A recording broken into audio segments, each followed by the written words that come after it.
Okay, so we're standing at the front door of AZ Vintage. Welcome. Stepping into AZ Vintage is as close to time travel as one can get. Once you are through the door, the brightly lit shop invites you back to the styles of mid-century America with just a splash of 70s and 80s trends as well. Alison Zook hand-selects everything in the store. I buy, I do trading, store credit, all kinds of different things. Because owning and operating a vintage shop isn't as frivolous as buying secondhand items and marking up the prices. It is an arduous process that begins with finding an item.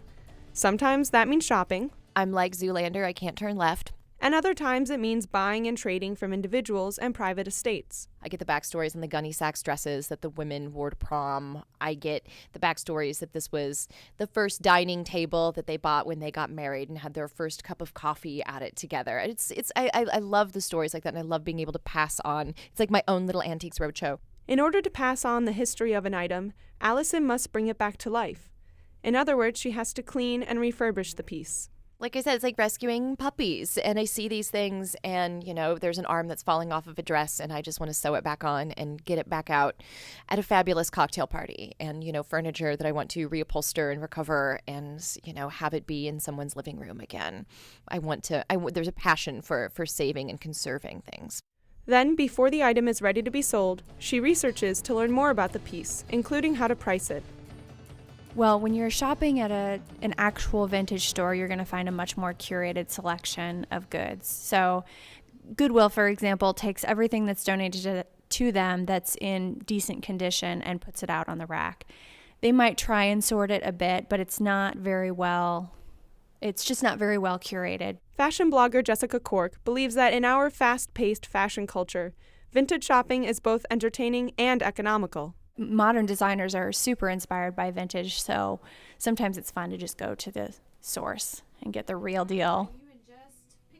Customers like Jessica and her blog readers shop at vintage stores to find timeless, unique clothes. All right, let me bring you guys up. While others shop for household purposes. Angie, a camera-shy monthly AZ customer, came to the store because she heard that Alison was bringing in a new haul. We bought a 50s home in Bloomington when we moved here, and it had some really nice charm.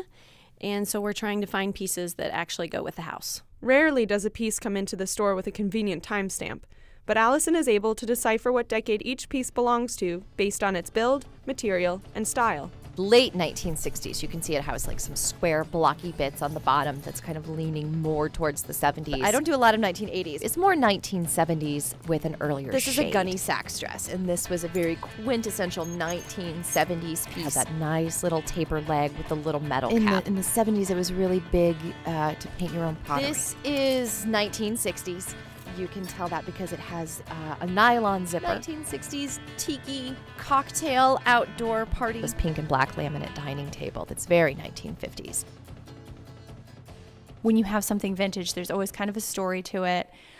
Not only the story of how you found it, but the imaginary story of whoever wore it before, which is kind of cool. That's where the difference between shopping at a vintage store versus a big box store in the mall truly lies. Each item tells a story and has been carefully resurrected just for you. Some items may seem typical, but what is fun about vintage shops like AZ Vintage is that there's always room for some quirkiness, too. I go out and I buy what I like. And I liked this weird old cheerleading outfit. And hopefully somebody else will, too.